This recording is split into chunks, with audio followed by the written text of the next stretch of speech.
Good morning, honorable adjudicators, members of the floor. So, we live in a digital world, a world where information, connection, and opportunity exist at our fingerprints. A world where young people learn, grow, communicate, and build relationships online. This is not the future, this is the present. And social media is at the heart of it. For many teenagers, social media is where friendships are built and maintained. It is where they check in on each other, plan activities, support each other through difficult times, and feel like they belong. For young people who feel isolated or misunderstood in their daily lives, social media gives them a community they cannot easily find anywhere else. Restricting access does not make them more social, it just makes them more alone. Now, communication. Young people today communicate differently from previous generations, and social media is their primary way of staying connected with friends, with families, and with the world around them. According to UNICEF, being online offers many positives for young people, from staying connected with friends and families to exciting learning opportunities. And education. Social media is one of the most powerful learning tools available to young people today.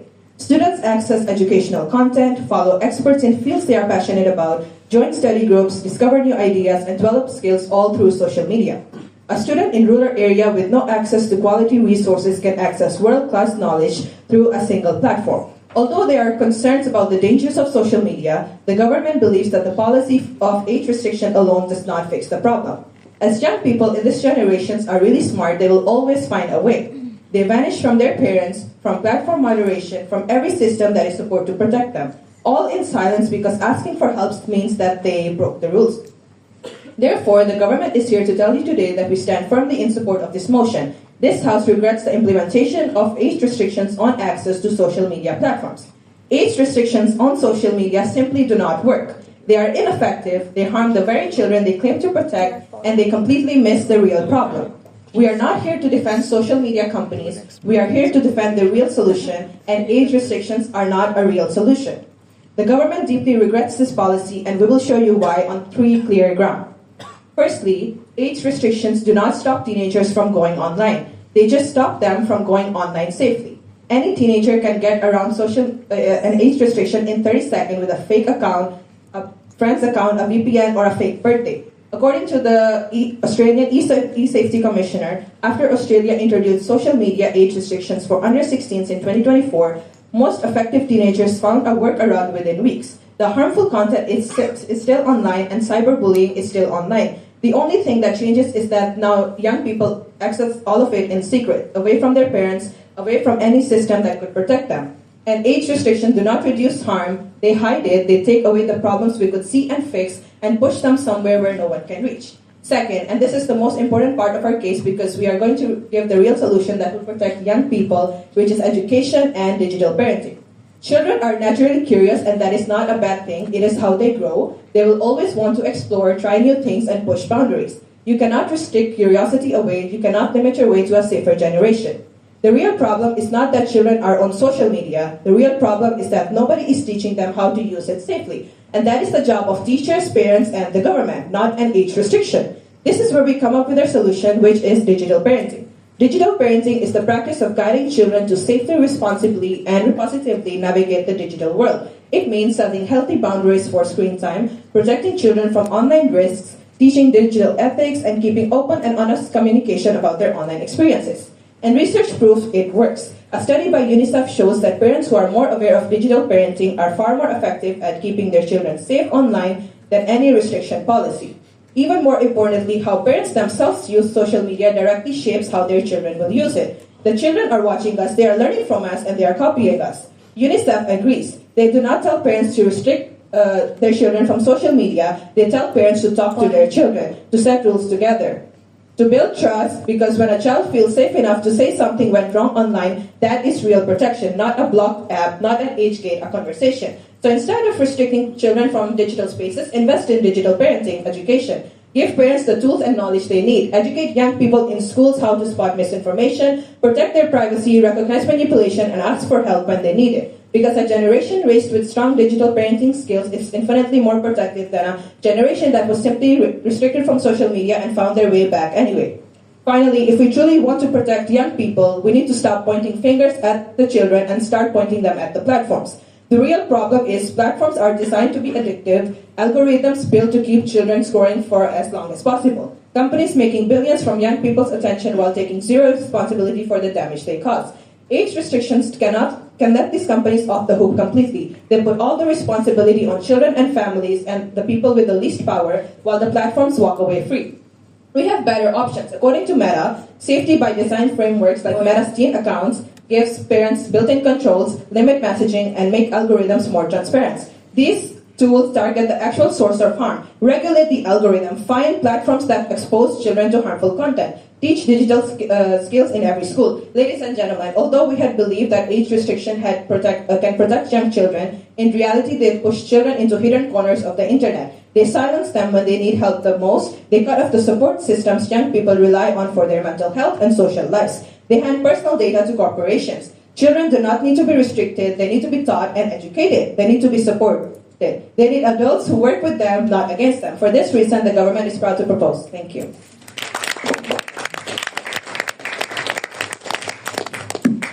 Thank you, the Prime Minister. The Prime Minister spoke for 5 minutes and 57 seconds. I now call upon the Leader of the Opposition to do her speech for 7 minutes.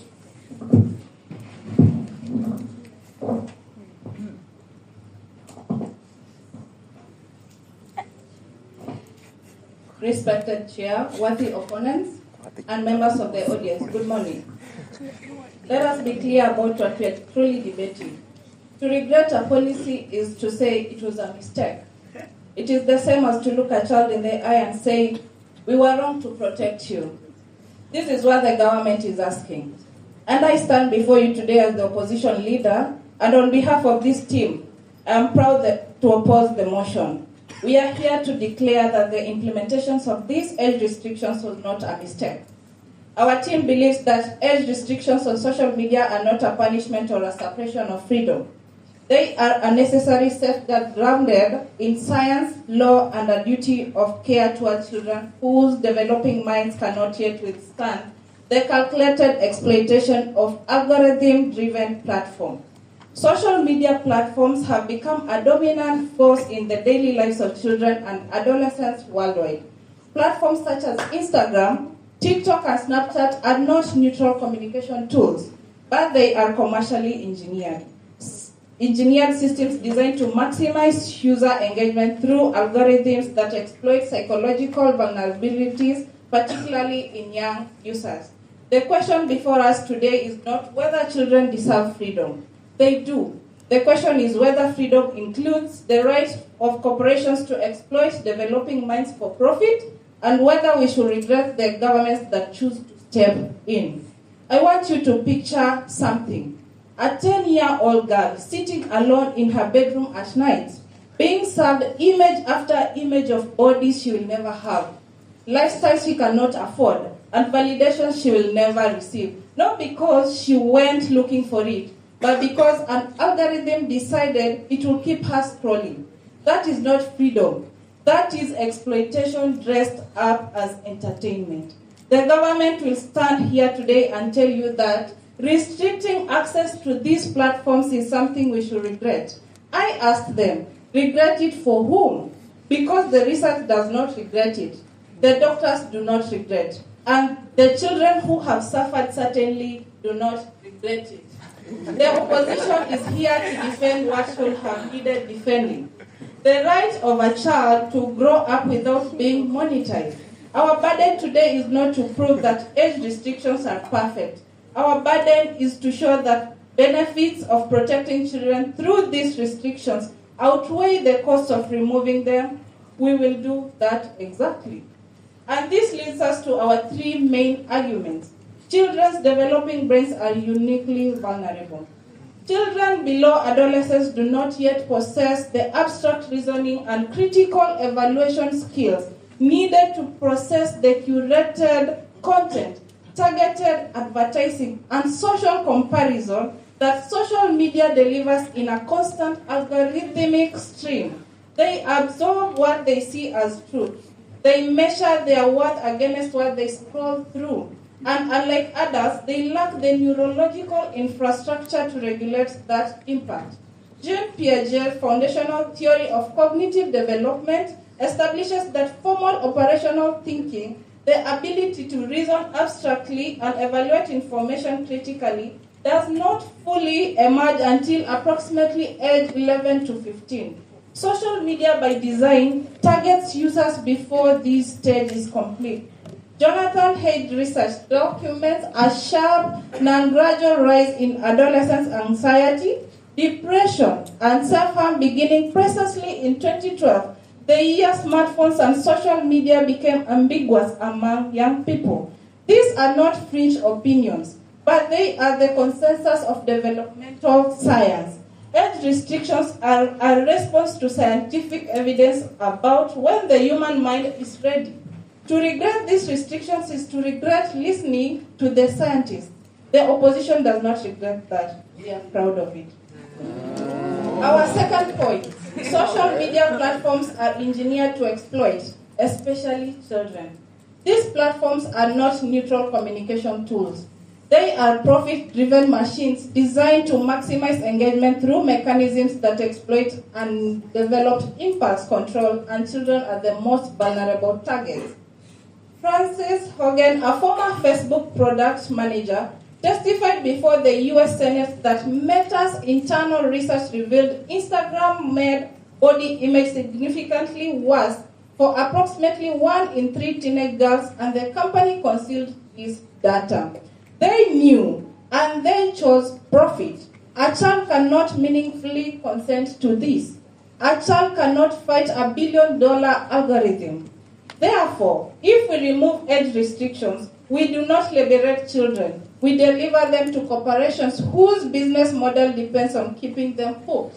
If we ask whose interests are served by regulating these restrictions, the honest answer is not children's. And this debate is supposed to be about children.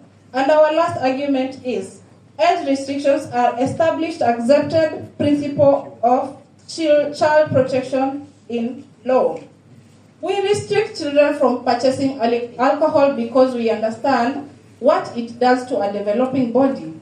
We restrict children from gambling because we understand what it does to a developing mind. We restrict children from explicit content because we understand what it does to a developing sense of self. The government side must explain why the logic that protects children in every context should suddenly be abandoned for social media. The American Psychological Association issued a formal health advisory calling for platform-level age restrictions. Australia's Online Safety Amendment Act proposed a 16+ threshold. These are not authoritarian regimes. These are democracies that choose to protect children from exploitation. The government asks this House to regret a policy direction that that every major democratic institution is moving toward. This is not a step forward. It is a step backwards, away from children, and towards the corporations that profit from them. In conclusion, age restrictions on social media are not a mistake to be regretted. They are a response to documented harm, grounded in developmental science, confirmed by independent research, and increasingly enshrined in the laws of responsible governments around the world. I will say this now. Imperfect protection is still protection. And a child who is shielded, even imperfectly, is safer than a child who is left unshielded in the hands of an algorithm that was never designed with their well-being in mind. Thank you.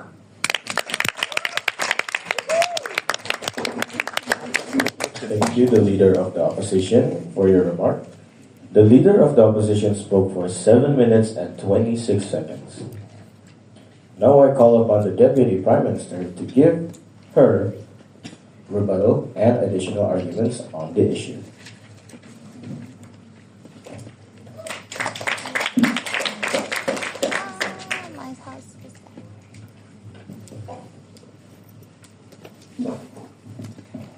Honorable adjudicators, members of the board, the opposition has told you that age restrictions protect children.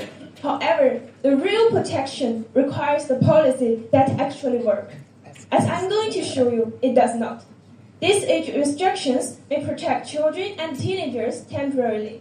However, they do not solve the underlying problem. That is why the government proposed the argument that the age restrictions have already failed and the real solution is not bans or barriers, but education. Before that, I would like to address the argument presented by the first speaker. First, we acknowledge that social media companies profit from children's data and attention. We do not deny that children face risks online. What we deny is that removing children from social media solves those risks.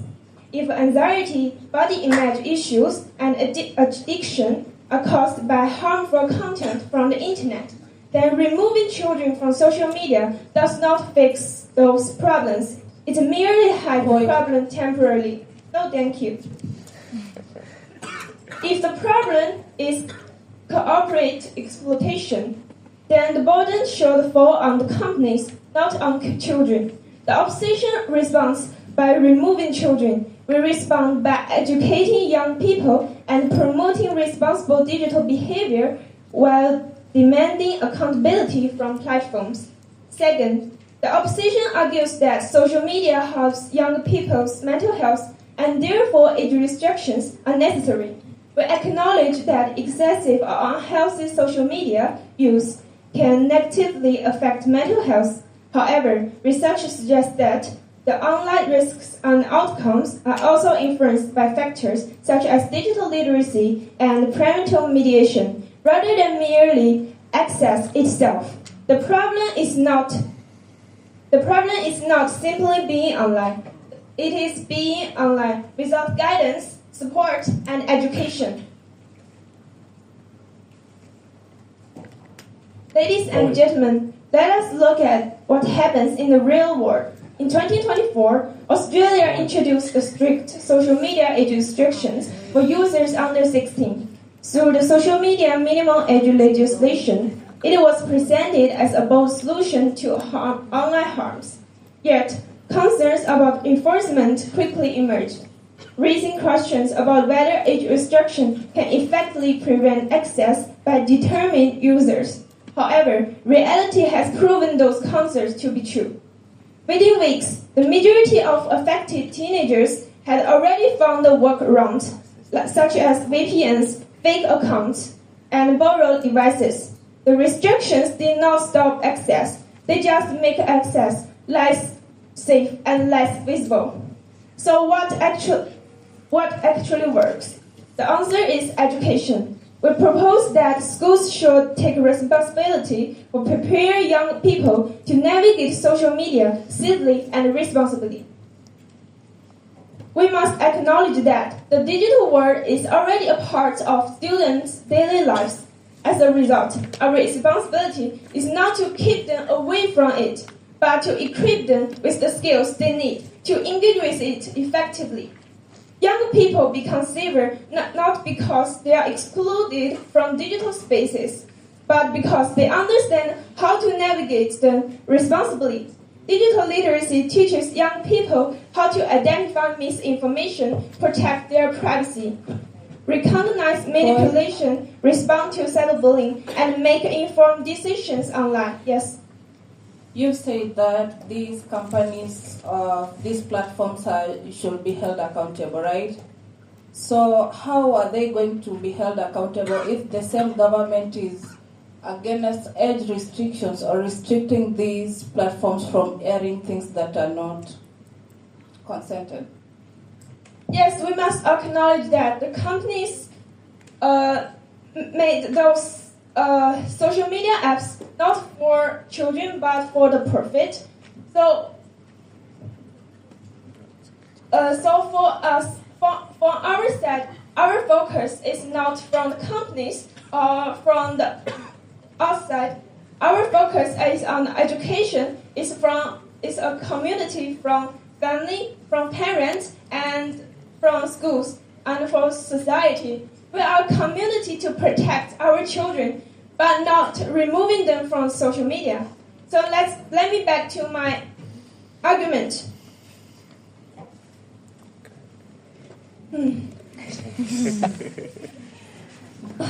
Moreover, to address young people struggling with mental health issues from social media use, cutting off their online support networks does not heal them.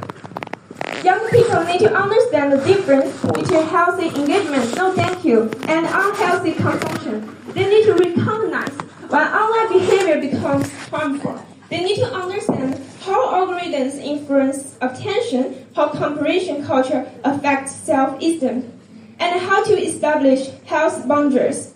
These are the skills that cannot be developed through restrictions, but they can only be developed through education.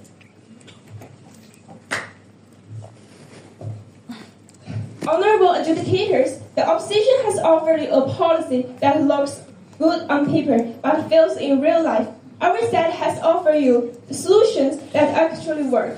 Not bans, but school-based digital literacy education that equips young people with operational skills, critical thinking, ethical communication, and safety protocols, backed by evidence, proven in practice, scalable across every school. Children deserve real protection, not a restriction that falls apart in 30 seconds. The government is proud to propose a national school digital literacy curriculum because the best filter is an educated mind. Thank you.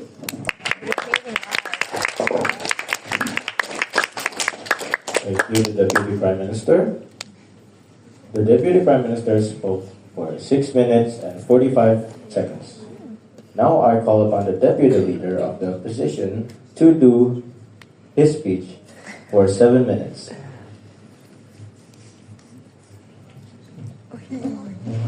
Okay, ladies and gentlemen, good morning, ladies and gentlemen. So the government group said that can be summarized for 2 points. The first is about through the community education to solve the essence of the problem, to get the access to social media platforms. So for this point, I have two reasons to regard that. The first is about the self-discipline. Since what the age restriction applied to is just the children and teenagers, and just think about the self-discipline of them. They don't have the self-discipline as the adults, so in such ways you just put them into a huge temptation, and that therefore they will get harmed also. And next, isn't that a burden for both school and the community or the student itself? So for schools, if the teachers are overworking to teach math, English, and any other subjects. So if you have that if that work to the teachers, they maybe don't have the power or the power to teach students. And just imagine that when you are at the age when like the students, you have suffered the such study about distinguishing the social media in school. For me, I know. So, following the clear arguments, I'm going to give 2 additional points. The first is the harms are documented, measurable, and systematic, not theoretic. So for the case for age restriction is not built on speculation or parental anxiety. It's built on peer-reviewed evidence, government, and adversaries. And all of them point to the same conclusion. Social media causes measurable harm to children, and restrictions exist to reduce the harm. So firstly, a landmark study published in JAMA Psychiatry found that adolescents who use social media for more than 3 hours per day were twice as likely to experience mental health problems, including anxiety and depression. And also, the U.S. Surgeon General, Vivek Mercy, in 2023, issued an official public health advisory reaching the same level of formal warning issues for tobacco. So how can you imagine that it declares the social media a direct contributor to youth mental health crisis and explicitly calling for safety standards and minimum age limits? These are not opinion pieces, these are peer-reviewed journals. So when the Surgeon General issues a public health advisory, we don't regret the following regulation, but we'll ask why it took so long, because the harm have already been documented, right? So the restriction on the responses. So if you regret the response, you are ignoring the evidence, the harm to children. So secondly,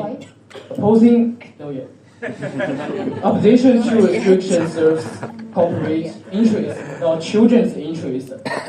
As you can see, the loudest voice against age restriction are not from children's psychologists and the parents, but from the legal team and the lobbies of the very corporations that profit from children's engagement on social media.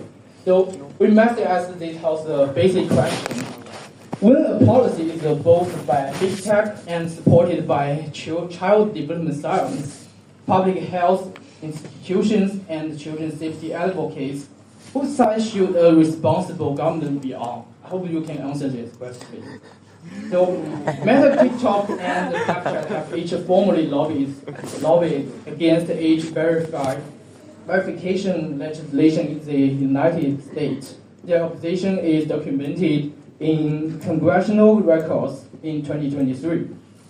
And also, the New Postman writing in the disappearance of childhood almost a decade before social media exists that electronic media erodes the protective boundary between childhood and adulthood. And that this erosion serves the commercial interest, not children's development. Now, I could say he was right, because we do have the data to prove that. And therefore, when you hear the government argue that age restriction should be regulated, ask yourself, who benefits from the regret? It's not the children, no parents, no doctors. So it follows the money and leads to the final corporation that has spent millions to make this house say exactly what the government is saying today. So finally, in conclusion, the government have defend access, but we have defend children. They have argued for freedom or education to help them solve the problem, but we argue for protection, which is grounded in the peer-reviewed science and confirmed by public health institutions. So also, their benefits are conditionally limited and only available when the children are developmentally ready and the platforms are responsibly designed. But our protection are structural designed precisely for the reality that children are not ready, and these platforms were never designed with their well-being in mind. So finally, the government asks this house to regulate protecting children, but I'll ask this house to imagine explaining that regret to the children we fail to protect. For these reasons, I think the opposition stands, and we are proud to stand for them. Thank you, Deputy Leader of the Opposition. The Deputy Leader of the Opposition spoke for 6 minutes and 43 seconds. Now I call upon the government whip to deliver her speech, rebuttals, and flashpoint analysis. Please be reminded that you are not allowed to provide new arguments.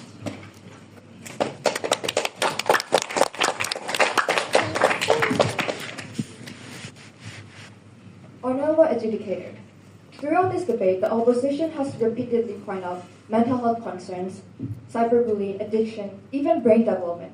We agree that these harms exist. We agree that children are vulnerable. But however, at this point of debate lie one fundamental question. How should society protect children and digital age? The opposition answer is restriction. They believe that the best way to protect young people is to keep them away from social media. We believe that the best way to protect young people is to prepare them from the reality that they will face eventually. So there are three major classes in today's debates. And first, let us begin with temporary barriers versus lasting protection. So, first speaker mentioned that there are policies such as for gamblings and age restriction. However, ladies and gentlemen, restrictions are not news. Their society has always used restrictions to reduce harm. We have speed limits, we have drinking age, we have age rating for movies and games. Yet none of these restrictions completely eliminate the behavior that they seek to regulate. People stay speed, underage drinking still occurs, and young people still access age-restricted content. So the reason is simple. Age restriction can influence behavior, but they cannot replace judgment. The speed limit does not teach someone why reckless driving is dangerous, or a drinking age does not automatically teach responsible for decision making. So likewise, an age restriction on social media, does not teach young people how to identify misinformation, protect their privacy, or manage their mental health. The moment the restriction is bypassed, the protection disappears. The moment, for us, our model is different. Education creates protection that remains even when supervision disappears. A young person who learns critical thinking can apply it on any platform, and a young people who learn digital safety, they carry the knowledge throughout their lives, and a young people who learn responsibility, online behavior remain protected long after any restriction has been removed. That is why our protection is lasting while there is temporary. That leads to second clash, which is restriction versus preparation. One of the most common arguments raised by the opposition is brain development. They tell us that children and teenagers are impulsive, more vulnerable, and less capable of making good decisions. We agree, but this is exactly why education matters. The opposition treats brain development as a reason to remove responsibility, but we see brain development as a reason to teach responsibility. Because critical thinking does not suddenly appear at the age of 18 or 16 or maybe 20. Self-control does not magically develop on a person that day. Point. Yes.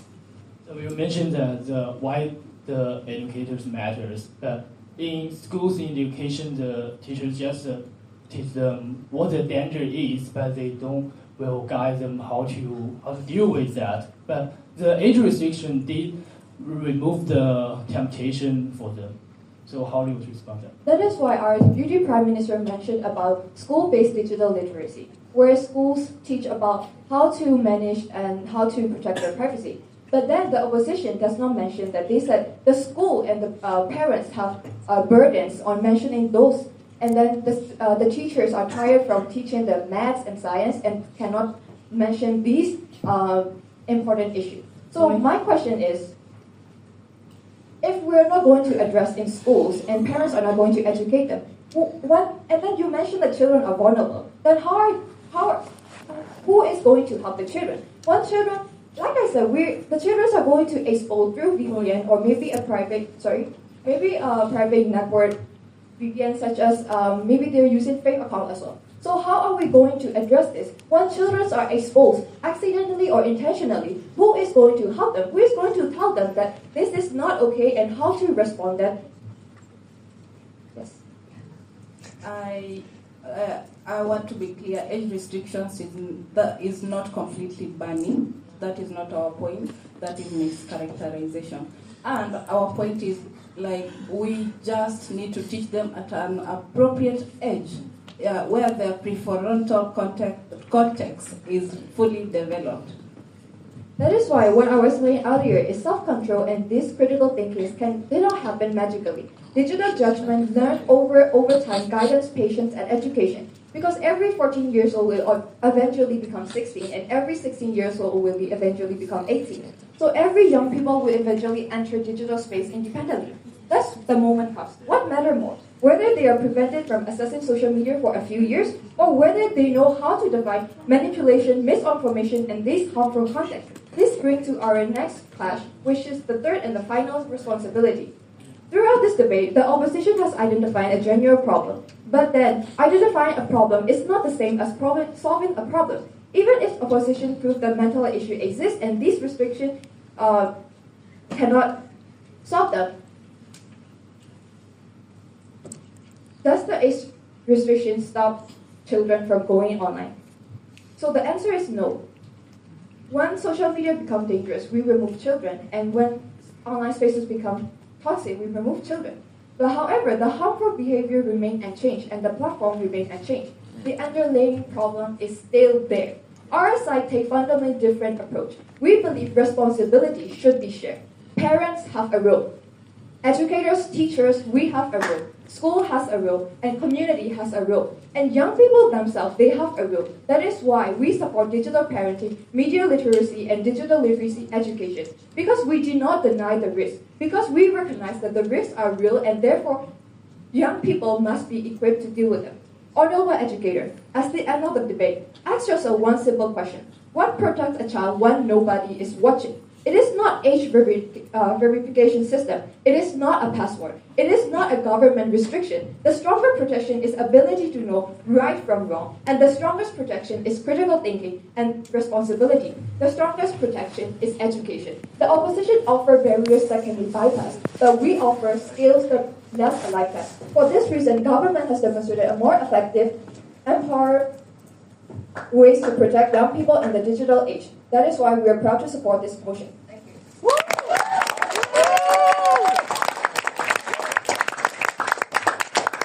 Thank you, the government whip.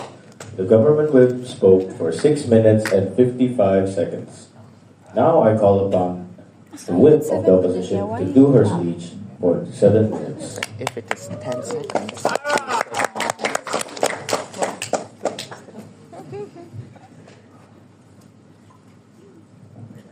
All throughout this debate, our team, the opposition, has stuck to the standard presented. The side that better protects the genuine well-being, development, and safety of all children should win this debate. Ladies and gentlemen, the government's arguments were inconsistent and does not serve the main purpose of this debate. Their prime minister said that age restrictions are ineffective because children will just find a way, and it will just push children to unregulated, less safe space. Just because some age restrictions are badly designed, that does not mean that age restrictions are bad.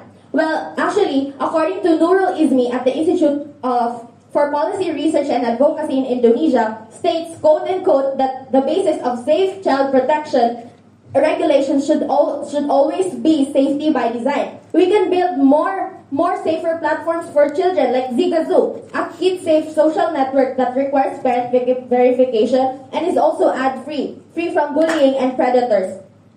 Meaning age restrictions must be designed intentionally to protect children, and if it requires to redesign the existing age restriction laws, then government authorities and citizens should do so. No system is perfect. Kids lie all the time. They lie about their age.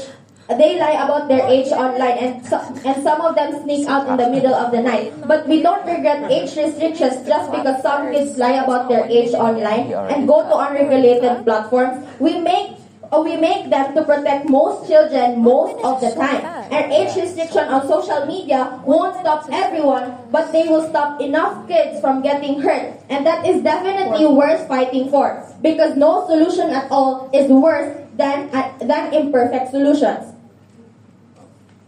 Second, Raina argued that implementing digital parenting is the answer to this. But it does not work for everyone because of resource differences. We need a law that will assure parents that their children are safe and not change in parenting styles. Ladies and gentlemen, the government should have known by now that parents are a part of this society, meaning they are responsible to involve themselves in lawmaking and implementation by contributing their opinions, especially when it comes to protecting their children. Additionally, raising a child involves the government's interventions and support, making parents required to accept support through the forms of laws and regulation, and to utilize different tools that would provide extra protection for their children. We would like to take the win because we defended children's protection as citizens who would lead and guide this society in the future. That, in the first place, does not need any defending, because it is already given that as citizens, they too deserve the interventions and protections that we adults already have. Thirdly, we argued that most opposition and age restrictions come from companies and other corporations that has the desire to increase their profit, and they said that education is the solution.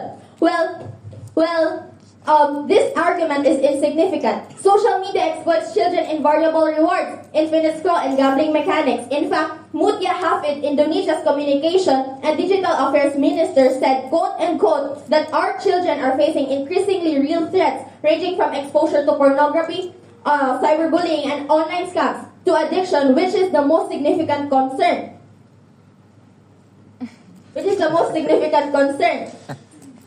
Therefore, age restrictions protect children from companies getting data from children just to make money. The government did not deny this. They simply said education works best. Our team demonstrated that age restrictions protect children from people who intend to grow their profit by using children's data. The government said education works best, and based on this, the opposition wins.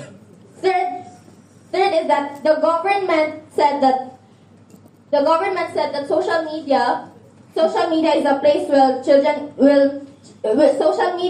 that the children are susceptible. Yes, we already know that predators are everywhere, and children are susceptible outside. Then let's not make them susceptible online too, right? And if enforcing is challenging, then why do we restrict minors from alcohol, gambling, driving, and explicit consent? We win this debate because the government presented age restrictions across social media platforms as if it was a new problem that needs years and years of planning. This problem is not new because from the very start, it should have never been a problem when the safety of all children are at risk. And they also said that we should just teach them digital literacy in school. Teaching alone won't work. We teach children not to cross the road but still put up gates. We use protection and education for everything dangerous, and social media is no different. And school-based education has less authority to supervise, so there's no guarantee that it will work. And lastly, they said that it violates young people's freedom of expression. Freedom of expression is not the same as unrestricted access to a commercial algorithm. Children can still read, create, and communicate. This is about protecting them from exploitation, not silencing their voices. Another one is that Sarah said that social media is essential for marginalized children to learn, connect, play, and express themselves. The dilemma here is not about total access or no access at all, because age restriction is not banning children from social media. Simply, it is all about differentiated access. Safer and moderated interventions for marginalized children can come in offline and online ways. That's why schools have dance recitals, poetry recitals, and they also have different clubs It's going to be tight. like journalism, health, and we can build more platforms like Soft Meet, where a 13-year-old kid who lives in a remote area can still connect with his or her friends that has low data usage, no phone number, and Wi-Fi needed with 100% parental control. What children cannot do here is get groomed or exploited by adults. That is not banned, that is safety by design.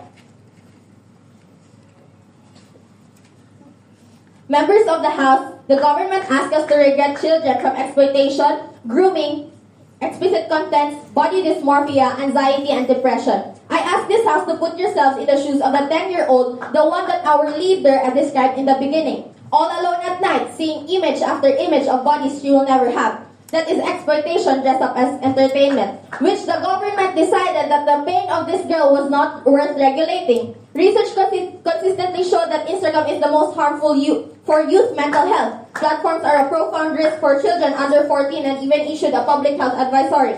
And the government's answer was education was the best solution. Ladies and gentlemen, the opposition is proud to stand and defend children over money-making technologies. The opposition stands with the empirical evidence showed over coincidental moments. And we are proud to be against the regret of implementation of the age restrictions across social media platforms. We take today's win. Thank you.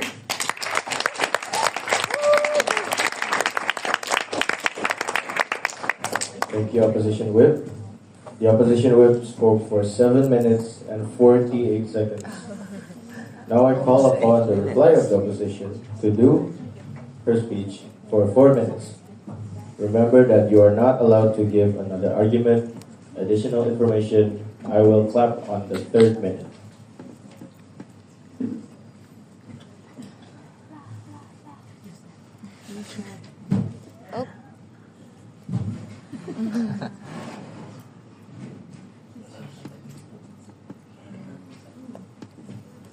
President of Esteemed Indonesia. adjudicators, respected audience, and fellow I will debaters, be her. this debate was ultimately about whether children should be allowed to venture into a world full of strangers, unfiltered ideas, and persuasive influences before they have developed the maturity to process them. The question wasn't about whether social media is beneficial for them. We believe that it is, but we question whether children should be allowed to access it freely, regardless of their underage. The government side defends the use of social media for underage children with the excuse of connection. However, this can be achieved even without social media. Children can build relations through different outlets, such as the activities that we have mentioned, and not only are these outlets safer for them, they also support children's growth in a more meaningful way. So, why should we choose to thrust our children into a space where they are unnecessarily unrestrained and unprotected? It is like saying driving is beneficial because it gets you places faster, and then letting children drive cars on the highway. Thus, we have the upper hand because we were able to realistically deduce that the cons of letting kids use social media outweigh the pros, even with digital literacy.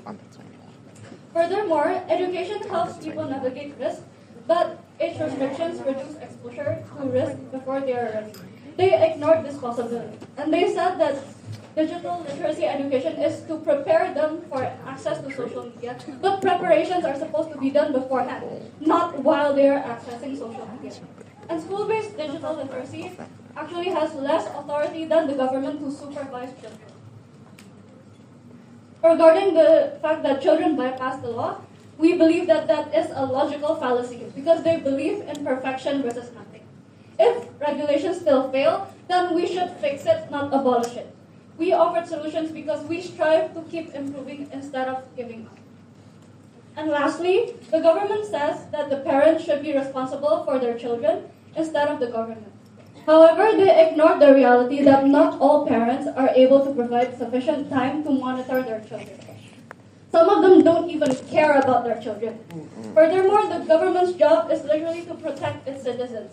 Meanwhile, through our arguments, we have demonstrated our belief that it is better to be safe than sorry.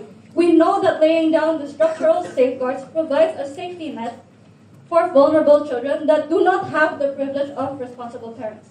Furthermore, our position stands firm in the belief that all children should be protected, not only children with responsible parents or good schools. Thus, protection should not only depend on parents, but also the higher authorities. So, in conclusion, the government asks to trust that children, parents, and schools and platforms will manage these risks on their own.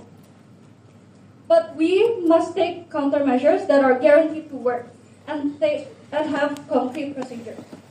Do you want your kids to end up like the girl who our leader mentioned earlier that was envious on unrealistic bodies and lifestyles? Or do you want your teenage daughters and sons to become prey to predators and money-hungry companies? Do you want to take that risk? For this reason, we believe that we have won this debate. We are proud to stand for the good of the future generation. Thank you.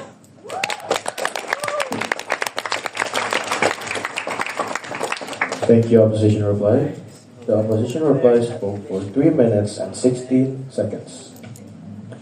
Now I call upon the last speaker, the reply of the government, to do her speech for 4 minutes. Remember that you are not allowed to give another argument. And again, I will clap on the 3rd minute.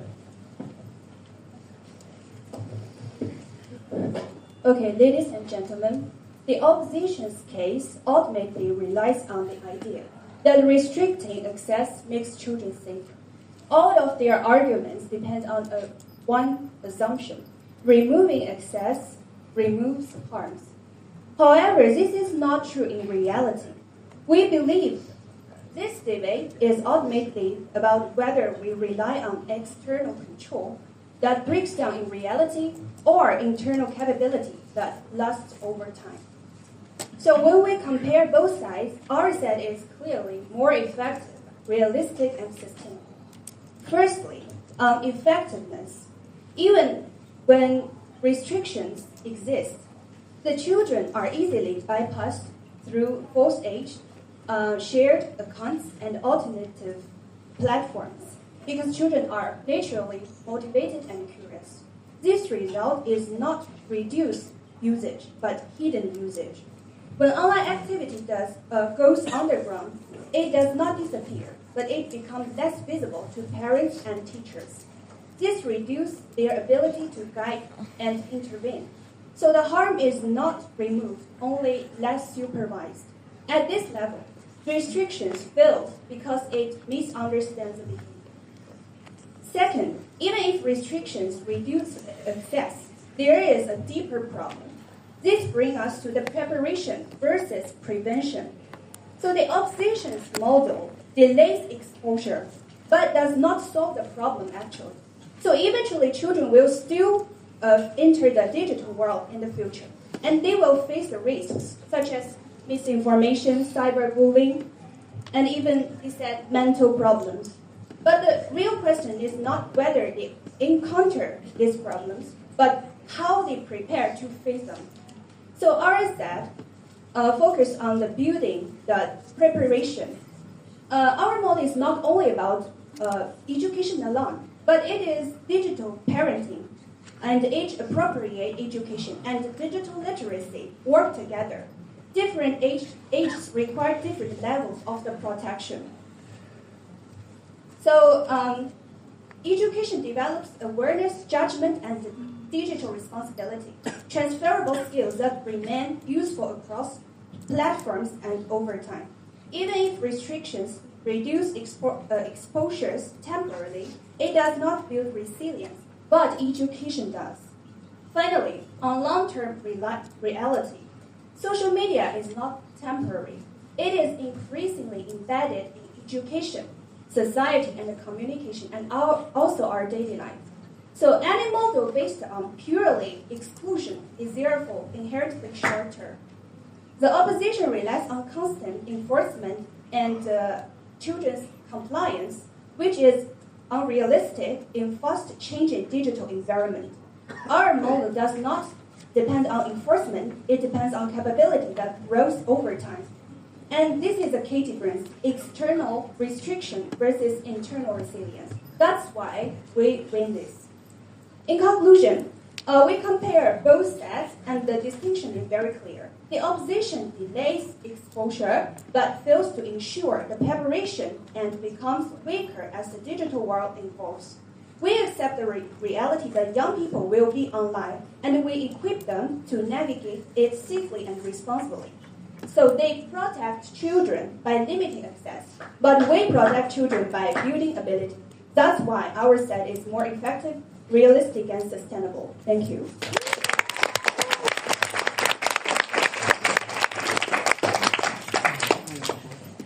Thank you, government reply. The government reply spoke for 3 minutes and 59 seconds.